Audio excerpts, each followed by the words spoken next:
sang Community Communications Network.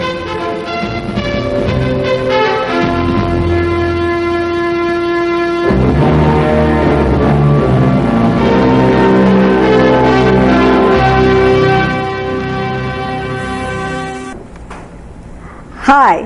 Welcome sa CCN Views and Features nga ginadala sa inyo sa Philippine Information Agency diri sa Cable Star Incorporated. Sa sining edisyon, amon pagadalon sa inyo ang tupiko na tuhoy sa Universal Newborn Hearing Screening Program kag ang dako nga bahin sini on child's development. Madumduman sang tuig 2004, pinaagi sa Republic Act No. 9228, ginimplementar sang gobyerno ang programa Newborn Screening Service sa diin ang mga bagong bunag nga kabataan ang ginapaidalon sa screening sa mga metabolic birth defects right after birth nga makatugas ang pisikal nga problema, mental retardation, kag sa pila ka mga kaso kamatayon. Wala masakop sa RA 9228 ang newborn hearing screening. Apang ang isa ka pagtuon nga natapos ang 2006 nagapakita nga ang hearing loss o kung pagkabungol ipaanggid sa iban nga balatian nga sakop sang newborn screening ang mataas. Because before, I think they approached the Society of ENT, but then during that time, hindi ka man kahambal nga i-intra mo lang ang isa ka balatian nga kinanglan naton siya ibutang sa newborn screening nga wala siya bala mapamatud-an, no? So wala pa siya study. And ang study sa hearing loss was finished 2006. So that's the only time na na-prove namon nga mataas gali ang mga incidents ng hearing loss. Okay? Sa mga balatian, compared sa balatian covered sa newborn screening like the hypothyroidism, galactosemia, no? Sa mga galactosemia, they comprise of 0.3 per 10,000 of patients. The hypothyroidism about 2.9 per 10,000 as compared to your hearing loss which comprise about 12.3 per 10,000. So sa tanan ni balatian nga ni daw number 1 gid ang pagkabungol, no, nga makita naton. That's why it is now included sa newborn screening. Ang statistika sa nasambit nga pagtuon nagapakita man sang kakinahanglanon nga ipaidalom ang kabataan diri sa Pilipinas sa newborn hearing screenings. Okay.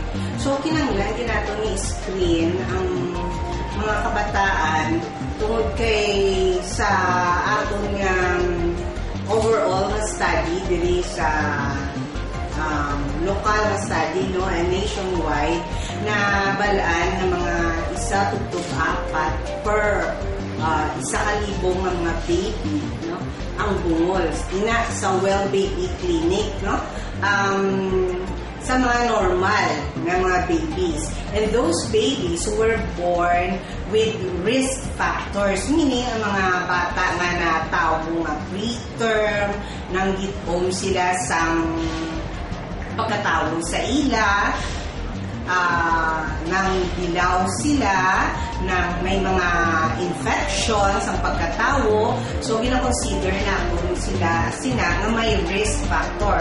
So ang mga bata nga ina makita gihapon nga about mga 10 out of 1,000 has a hearing loss at birth. Kag ang mga bata nga na-admit sa neonatal ICU, about 20 to 40 of them per 1,000 nga ang makitaan natin sa pagkabungol.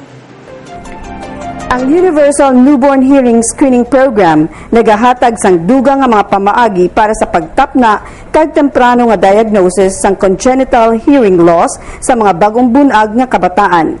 Paghatag sang follow-up, recall, subong man temprano nga intervention services sa lapsag, counseling kag iban pa nga support services sa pamilya. Diri sa punsod sa pagpasar sang Republic Act 9709, an act establishing a universal new intervention in hearing loss, or otherwise known as the Universal Newborn Screening and Intervention Act of 2009, mandatory na sa karon ang pagpaidalom sa mga lapsag sa universal hearing screenings. Ang husto nga tiyempo o kun oras sa pag-screen amo on or after 24 hours pagkatapos ang pagkabunag, bago ang lapsag ang makagwa sa ospital. Kung ang bata ang nabunag sa gwa sang ospital, ini siya ang dapat ipaidalom sa screening, hindi magsobra sa 3 ka bulan ang edad.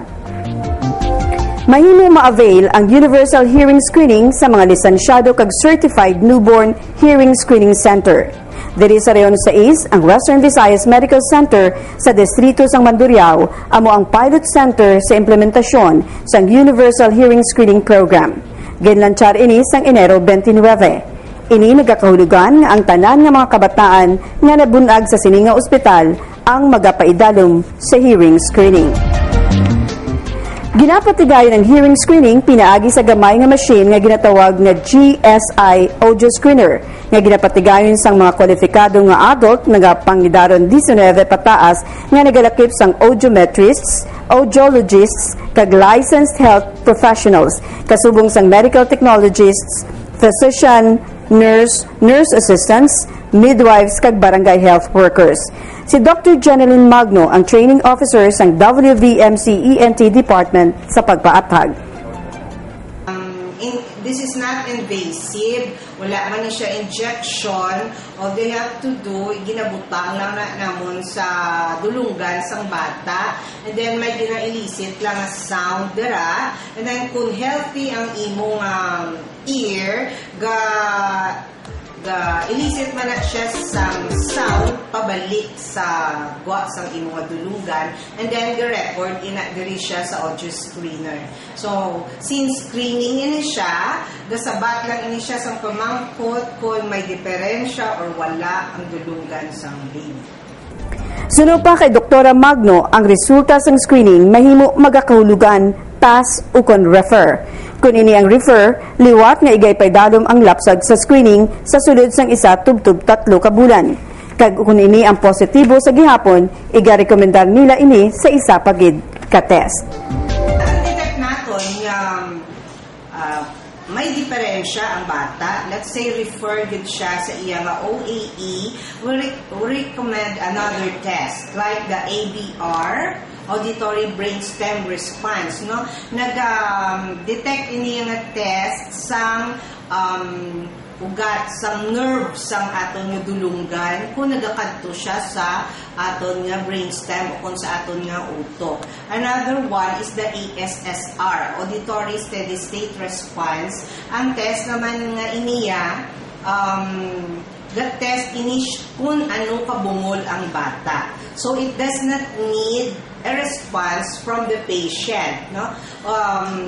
Kuan lang ini siya, objective test. So makita man ina siya sa monitor kung ano siya kabungol.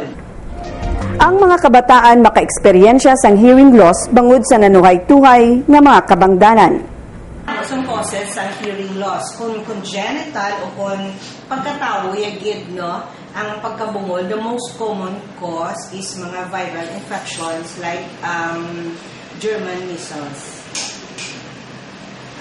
Prematurity, ang preterm siya, nanggit-om siya, no? Ang ototoxicity, like nag-inom ang nanay sa bulong during first trimester, no? Mga talbas na bulong, mga dosage ang bulong, so makakos man ina. Tugaman sang kadamuon sang mga nagabunag sa Western Visayas Medical Center nga nag-average sa 30 to 40 deliveries per day, hindi pang ospital handa sa pagbaton sa mga lapsag nga nabunag sa gwa sang ospital nga luyag mag-avail sa sininga serbisyo sa karon. Apang si Doktora Magno, may pila ka mga panugdaon kung paano naman may baluan kung ang isa ka bata ang may diferensya sa pamatinan. So mabala naton ang bata kung bungol o kung hindi bisan sa at an early age, no?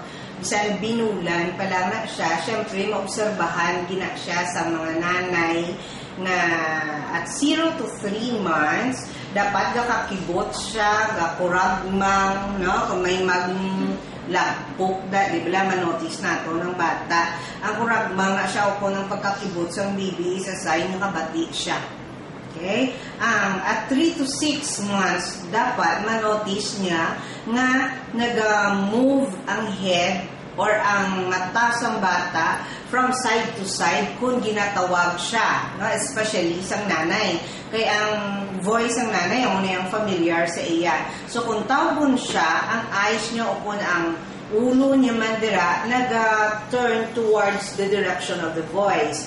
And at 6 to 10 months, responds to his or her own voice. So, mabatian mo na ang bata nga nagaupo. No? Kisaga protocol na siya, nagano. So, sometimes, mambal, kita ba wala, giniya, gahipos lang niya ang bata. Kung gatulog lang, mamata lang siya, kung gutom siya, no? I-label na itong nabuot. Kay gali, hindi siya kabate, no? May diferensya siya sa pamatinan. So, at 10 to 15 months, like 1 year, repeat simple words and sounds you make. Simple words like mama, dada, didi. Diba? So, dapat nag-aamo na at 1 year old ang bata. At 15 to 18, understand simple phrases and can point to body parts. So, 1 year and a half, manotice mo, no, sa mga bata, where's your nose? Dini mo buhok, dini mo ears, di ba? Ginaamo na, tuloy na siya. So, kung kabati na siya, respond na siya, dapat correct ang iya nga sabat, no? At 2 years old, should have at least 150 spoken vocabulary. Okay? So, hindi lang sa nga 50, may nabalaan na siya do. No, at 2 years old, dapat damo na siya, sentence na siya, or phrase, no? About 150 or more. But it should not be less than that. Ina, kung wala siya sa diferensya sa pamatinan. So, isa ina ka mga gauge na to, no? Bisan, wala ka undergo ang baby sa natawag na to nga hearing screening or hindi ta mabalaan kung bungol ang atong nga baby sa iya lang nga actions kat sa iya nga ginahambal, mabalaan naton ina kung may diferensya ang atong bata. Ang hearing loss or impairment o kung pagkabungol nagatumod ini sa hindi pagkabati sa mga butang either totally or partially. Ang simptoma o kung degree sini mahimo mild, moderate, severe o kung profound. And if you have mild hearing loss, ginafit na muna siya sa hearing aid, especially sa mga bata na prelingual. When we say prelingual, wala paghahambal, no? Nag-learn pa lang sila maghambal. So, kung prelingual ini sila, kinanglan gid namon sa hearing aid bisan mild hearing loss lang. Why? Because kung may mild hearing loss, ikaw, na prelingual, about 40% gid sa vocabulary mo madula. Okay? So, almost half na kisa i-label,